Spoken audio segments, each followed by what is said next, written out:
தொழில் அமையாது, தொழில் அமைந்தால் மனைவி அமையாது, மனைவியாலும் தொழிலாலும் ஒருத்தருக்கு பிரச்சனை சொல்லிடலாம். பிரதமைக்கு அடுத்த திதி தொகுதி, தொகுதியா தந்தையார் முன்னேற முடியாது. திருதி அப்போ ஊர் விட்டு காலி பண்ணியிருப்பார், இல்லைன்னா பையன் காலி பண்ணிக்கலாம். நீங்க வெளிநாட்டுக்கு போற ஜாதகங்கள்லாம் பாருங்க, திருதி திதியாவே இருக்கும். ஊரை விட்டு ஓடினவங்க, ஊரை விட்டு ஒடியாந்தவங்க, வேலை போய் நீங்க திருநெல்வேலியில 5 ரூபாய்க்கும் 10 ரூபாய்க்கும் சிரமப்பட்டு இருந்து சென்னையில வந்து நீங்க பல ஆயிரம் கோடி அதிபதியா இருக்கிறவங்க எல்லாம் இந்த திருதி திதியில வந்துடுவாங்க. சதுர்த்தியா நாய்ப்படாத பாடுபடுவான், கட்டவுளே வந்து காப்பாத்தினா மட்டும்தான் உண்டு.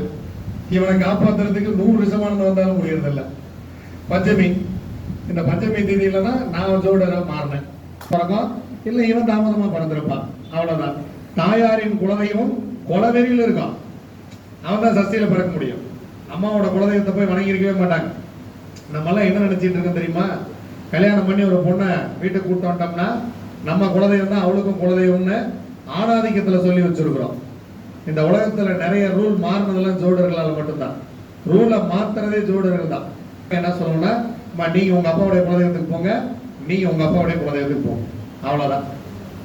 இது சஷ்டி திதி.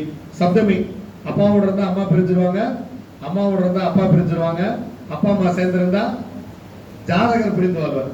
பையன் ஹாஸ்டல்ல படிச்சுட்டு இருப்பான், அனாதையா போய் சொந்தக்காரன் வீட்டுல எல்லாம் இருப்பாங்க, ஆனா கௌரவ அனாதையா இருப்பான். சப்தமி தான் சம்பாதிச்சதை பூரா ஊருக்கே செலவு பண்ணிட்டு கடைசியில வீட்டுக்கு பாரதியார் மாதிரி காக்கை குருவிலங்கள் கூட்டம்னு வீட்டுல இருக்கிற அரிசி கொடுத்த அள்ளி போட்டிருக்கான்னா அவன் அஷ்டமி திதின்னு அர்த்தம்.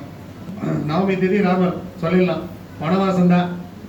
நீங்க உங்ககிட்ட ஒருத்தன் ஜாதகம் பார்க்க வர்றான் நவமி திதி அப்படின்னா அந்த திசை எப்ப ஆரம்பிச்சதுன்னு பாத்தீங்கன்னு வச்சுங்க, குறைஞ்சபட்சம் 12 வருஷத்துக்குள்ளதான் இருக்கும். அவங்க கூட ஜாதகம் பார்க்க வரும்போது 6 வருஷம் இருக்குன்னா சொல்லி வேண்டாம், 6 வருஷம் ஆகும் தம்பி அப்படின்னு. 10 வருஷம் நவமி திதி. இந்த மேலதிகாரிகள்லாம் இருப்பாங்கல்ல, மேனேஜர்லாம் ஒருத்தனை போட்டு ராவணா அவன் வந்து நவமி திதி நல்லா வேலை செய்வான். சாமி ராமனை காட்டுக்கு போன்னு சொன்னார். வேற யாராவது சொல்லியிருந்தா தசரதர் 2 வெட்டி போட்டிருப்பாரு அவனை. ஏன்னா தசரதர் பெரிய சக்கரவர்த்தி, சக்கரவர்த்தியின் திருமகன் யாரு? ராமன். அவனை காட்டுக்கு போன்னு சொன்னதே அவங்க அப்பா தான். அப்போ தன் மகன் மேல கேஸ் கொடுக்கறது. ஒரு 6 மாசத்துக்கு முன்னாடி, 6 மாசத்துல 1 வருஷத்துக்கு முன்னாடி பாமக பிரச்சனையா இருக்கு முன்னாடி நான் ஒரு வீடியோ ஒன்று போட்டிருந்தேன், இப்படி ஒரு பிரச்சனை வரப்போகுது அப்படின்னு. ஏன்னா அன்புமணி அவர்கள் நவமி திதி, ராமதாஸ் அவர்கள் தசமி திதி.